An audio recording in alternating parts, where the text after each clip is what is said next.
Hello, my friends. Straight away to the awesome news coming from the front lines because Ukraine was capable to liberate 3 of the settlements in this Pokrovsk-Dobropilya direction. So it was yesterday and it is today. Yeah, it was understandable well before that Kucherev Yar is completely cleared, but now Deep State confirms that information. And also Ukraine moves in Suvorove and Suhetske. Suhetske was liberated fully and Suvorove partially. Also, Ukraine expanded the gray zone towards Fedorivka. The counterattack is in progress. Soon Ukraine will reach this road that connects 2 of those settlements of Boykivka and Ruzzian. By the way, Ukraine also tried to counter-strike those. Well, that's the huge update, I would say, especially for Rodinske settlement because Russians entered it before, like maybe a couple of months ago, and they need to take it under control to try to encircle the Mirnograd and Pokrovsk settlements, but now they've been pushed away from it. This is fantastic, guys. It gives Ukraine more time to defend Pokrovsk and Mirnograd to cause Russians absolutely crazy losses. Plus, you see that Ukraine is pushing Russia from Novoshakhova, so I think it's just a matter of time, maybe a few days, since Russia would be forced to evacuate its forces somehow or surrender them close to Shakhova. Russians actually try to offend, not knowing where to go. Probably they cannot go back to Mayak or something. So just a couple of days ago, with the infantry amount they have here, not many, they tried to go to Shakhova. It was a useless operation. They were stopped by Ukraine. So of course the situation for Ukraine in Dobropilya direction is great. And let's check out some of the proofs of the Ukrainian territorial gains here. Well, for that, we need to check the map from the Myko 73. It's not the Ukrainian army surrendering here. No, it is the Russian army. The 82nd Ukrainian Assault Brigade put flags in Suhetske. Those are the flags. Those are our guys with those Ukrainian flags. Absolutely fantastic information. In this video, they also show some of the Russian soldiers who were restrained and who surrendered to Ukrainian army. Great. I just skip it for YouTube because they are lying, so I don't know how YouTube may perceive this information, but I'll share it, of course, on my Telegram. So geolocation is confirmed, so Suhetske is being liberated. Plus the next village, it is called Zatishok, was also liberated, but the Deep State military map tells that it's Suvorove. Well, it has different names, I guess. I think that Zatishok is the legit name which Ukraine gave to the settlement by the time of independence. So the current situation for Russians in this region is actually terrible, but there is some specific direction where Russians actually tried to gain the ground again towards Volodymyrovka, and you can see they have huge losses on the way. Yeah, they also tried to get to the place from Popiv Yar. Well, here they had some of the territorial gains as well as here, but let's see the outcome of this attack for Russia. The 33rd Assault Brigade of Ukrainian Army conducted the defense operation. Well, Russia sent some of the armored vehicles here, as you might see, and there are some of the kabooms on the way for Russians. Yeah, Ukraine even used HIMARS systems for defense. It's been a while since I saw the HIMARS in operation, but now Ukraine is using the tool all around the front line, so at first the vehicles are being disabled by FPV drones and later on finished by the drone drops. You can see some of the mortar mines are flying down. Then FPV drones once again, some of the Russian vehicles. But what is interesting about this attack, that Russians went to the local pond, or you may call it swamp, so the bridge was destroyed. It probably was destroyed even before the attack happened. They tried to bypass it and they ditched down at least 3 of their vehicles in the same water obstacle. Wow. And of course, Ukraine finished everything of that. I just wonder about the Russian infantry, whether they were able to evacuate from those vehicles or not. Well, maybe not, because the doors of the Russian BMPs or MTLBs, they're located at the back, they're below the water level. So how they could get out, especially then there's some of the mud and they put those hunger protections on their vehicles. So of course, it makes it difficult to leave the vehicles in this kind of the case. So this disastrous Russian attack confirmed to be repelled by Ukrainian defenders. It looks like Russia lost many of the APCs in this region, at least 4 of them, maybe even more. Well, I also have the information about this attack attempt of the Russian army, where they advanced also with infantry vehicles and one of the tanks. It looks like it's not the same attack which Russians did, because there was the tank, but this one was also stopped. Allegedly, it was happening also in Pokrovsk-Dobropilya direction. This is BMP-1, I think. You see on top it has a very thin armor. Yeah, yesterday it was conducted. Russians did the 5th large mechanized assault near Pokrovsk, northern part. Ukrainian 93rd, 33rd, and 95th and other brigades destroyed at least 16 of the infantry fighting vehicles. Well, on the picture I see 4, maybe it's the part of the previous attack that was repelled, maybe it's the second mid-wave. For now, I don't have that information, and Russians used the adverse or bad weather conditions like fog to advance in the morning, but they were all stopped. So as for the forces which Russia uses on the front lines, we're back in 2023, when Russians were sending tons and tons of those vehicles in useless mid-wave attacks. So why useless? Because you see why, yeah? They all were stopped and are stopped. The only tactics that works for Russia, as I see it, is to attack with the small infantry groups. With mechanized attacks, they just give more profit to Ukraine, and it is good. Do you think that Russians do not understand that? They understand. They scream in their groups. I mean, their military bloggers and some of the military officers, even of the Russian army, they're saying that this is not good, but Putin doesn't care, and it looks like Gerasimov as well. They send the orders to attack like that, and they don't care about the losses. I don't know why, but they do it continuously. Well, maybe Gerasimov is just tired of this war, and his strategy is to ruin the Russian army in those attacks and then say to Putin, okay, we cannot fight any longer. I want to go home. Let's make peace, whatsoever. I don't see like real logical explanation why Russian military command is doing that. But for our drone operators, of course, those attacks are the easy prey. Very, very easy, very good targets to hit by absolutely everything. Yeah, Russians, continue. Well, we have more news from Pokrovsk-Dobropilya. After all, Russians sent some of the infantry attack towards Rodinsk, and now they're trying to return those territories at least close to this settlement. Russians commenced the attack using this road, and the fights are ongoing very close to Rodinsk itself. Infantry fights, there were no convoys. We'll see how this unfolds, and here Ukraine might use some of the forces also from Rodinsk to repel this Russian strike. Hopefully our guys are successful here. Well, in Pokrovsk itself, Deep State colored this in a gray area, and indeed it's like that, so we have this update unfortunately, but this update was released several days ago. We may see it from the Myko 73 map, so it was like that already for a few days, but here Ukraine counterattacked the Russian positions, returning control over this industrial district. And yeah, according to the Myko 73, the fight is now ongoing very close to Rodinsk, so maybe Russians took this road for attack near Chervony Liman. Of course, for now, Pokrovsk-Dobropilya is the most intense direction on the front line, with active battles using tanks, infantry vehicles, airplanes, bombs, whatsoever, even HIMARS Ukraine is using here. Also, NOIL reports gives us this update confirming the very terrible situation for the Russian army. Where the situation for Ukraine is not that good is in Dnipropetrovsk region, so here's the crossroad of Donetsk, Dnipropetrovsk, Zaporizhia.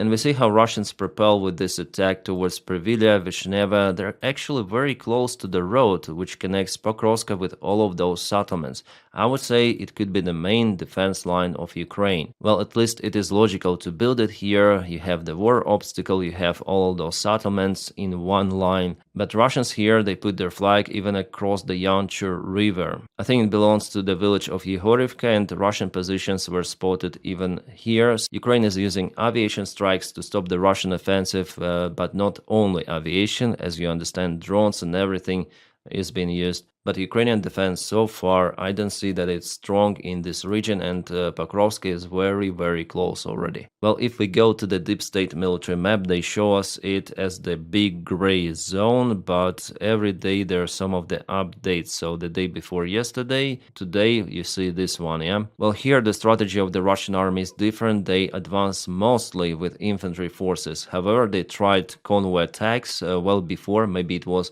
2 weeks ago, but now they changed their tactics. Also in Zaporizhia direction, you might see that Russians took some of the ground under control. They're very close to Stepnohirsk, but still not in the settlement. This attack is ongoing for, I guess, 4 months already, maybe even more. Here Russians propelled maybe by 6 or 7 kilometers from their previous positions, occupying Kamensk and Plavny. This is the northern part of the Kharkiv region. Here Russians gained some of the more ground in Vovchansk direction and in Vovchansk itself. Here Russians use also infantry attacks backed up by aviation strikes. It's been very calm here for the last 2 years, but Russians now try to intensify. Russian command wants Ukraine to send extra reinforcements to Vovchansk to disperse the forces and to attack in different direction. It is not the main Russian attack. It is just to deflect the attention of Ukrainian army. Oh, the Russian soldier and the Ukrainian drone bot.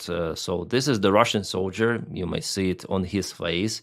And here he drops the grenade towards the Ukrainian ground bot, so basically a small vehicle which is used to even attack Russian positions, and usually it carries lots of the TM62 mines, anti-tank mines, to ambush Russian positions. It's like a kamikaze drone but on the ground, so this Russian drop something, a grenade, and start to just walk away. Walk away, not run away, walk away. And you understand what happened there, yeah? Because of many of the TM62 mines, this entire area kaboomed. So that Russian soldier was offed as well. It seems like there was some sort of the Russian convoy. Yeah, definitely it was. And we see this Russian vehicle. So this soldier was clearing the way for the Russian convoy. Maybe it happened far behind the front lines. Well, I would say he was successful in clearing the way, but with the downsides for him, yeah. Okay, I understand that it is the Russian tank, but isn't it too much? Well, not even in a Mad Max it is possible. And despite having the electronic warfare on top, they still need to install everything of that because there are fiber optic drones flying all around. And of course, in that case, you need a physical protection. So Putin is again wearing a military uniform. It's the response for Donald Trump and for all of those people who say that he might stop because of the Western sanctions or new American sanctions that were applied on Russia. Here he says about the Russian nuclear cruise missile Burevestnik that doesn't have any sort of the analogs made in the West. So mighty Russia with its nuclear superpower. I'll try to find some of the English subtitles, what he said out there. Right here we have the subtitles. We have confirmed the reliability of Russia's nuclear weapons systems.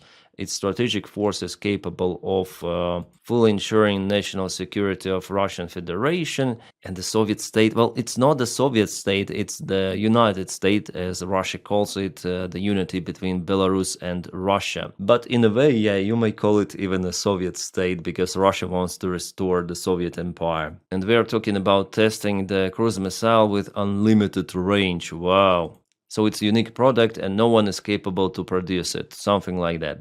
So Putin claims that Russia has already tested Burevestnik missile. It's the cruise missile with a nuclear engines. The small nuclear reactor is used to propel the missile, and they claim that missile flew by 14,000 kilometers and successfully demonstrated its ability to bypass missile defense systems.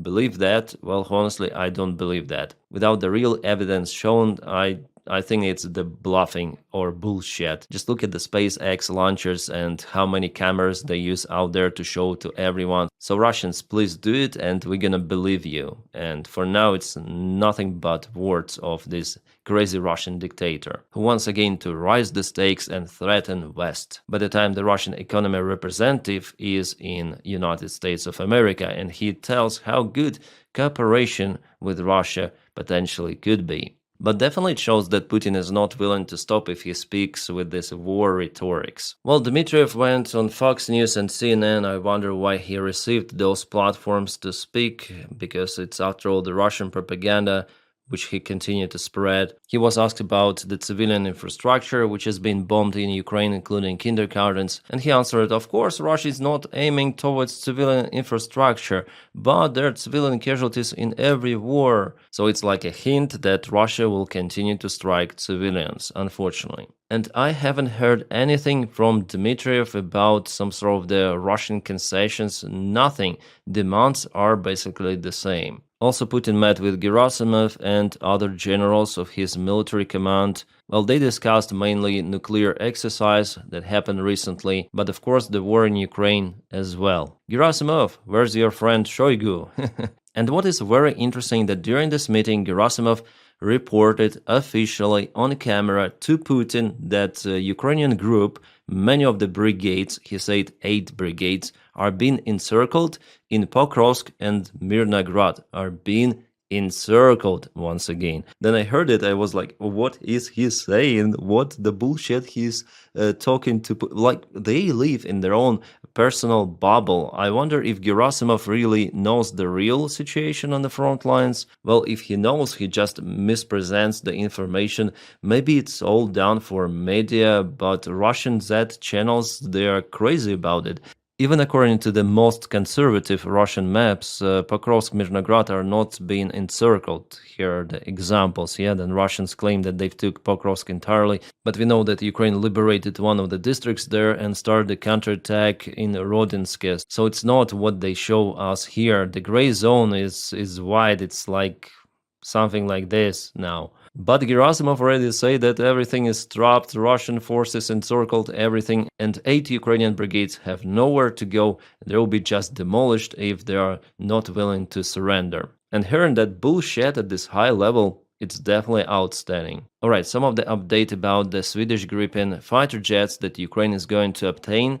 Well, Zelensky says that they'll start to arrive to Ukraine the next year, but I don't think that it is really possible. If we speak about the new modification of those airplanes, well, potentially Sweden may send some of the older modifications to Ukraine.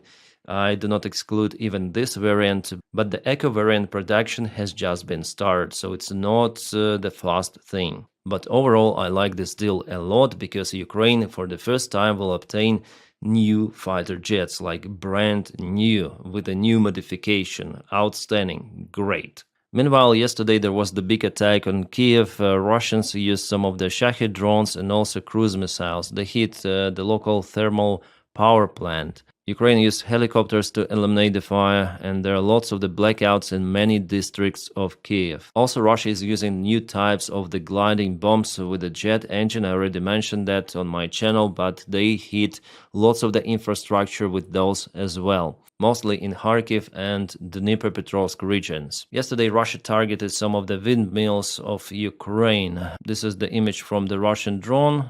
They published it already. Ukraine already lost 3 of the windmill turbines. Here Russia shows that they fight against the Ukrainian energy infrastructure. Their goal is to make living on territory of Ukraine not possible. Alright, India started buying oil from Iraq and Qatar following United States sanctions against Lukoil and Rosneft, Bloomberg reports. Well, so far India is not cancelling the Russian oil purchases completely, but definitely there are some of the moves from Indian authorities to decentralize oil markets and not to be that tied into Russia because it might carry some of the risks for their economy. Especially for the energy sector, they'll try to avoid secondary sanctions.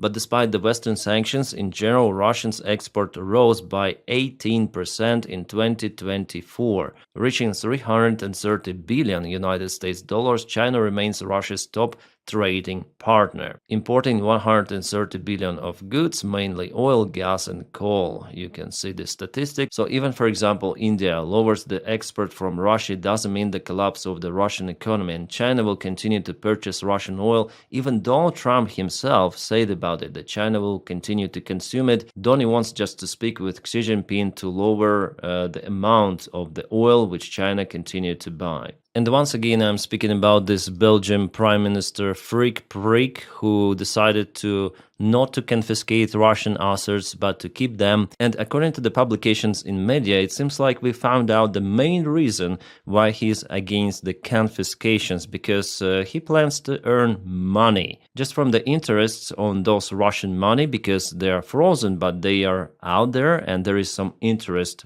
going because they're in the banks. Yeah, so 1 billion euros at least per year Belgium is going to earn on those frozen Russian assets. Business as usual. So why would those corrupt guys be interested in confiscation if they earn on that? So by the time Ukraine needs the support, and it is the potential way out for Ukraine to obtain funds for military, those funds could be invested in European Union countries themselves to produce military weapons for Ukraine, yeah? But no, let's keep them closed in our banks and let's earn on that stuff because we are freaking bureaucrats, right? Guys, with those kind of the moves, I'm still surprised that Putin hasn't started one more special military operation somewhere in Europe, because it looks like they simply do not care. There is no unity, and there is very weak reaction on all of those Russian provocations in Baltics, in Poland. Like, I don't see the positive signs in Europe.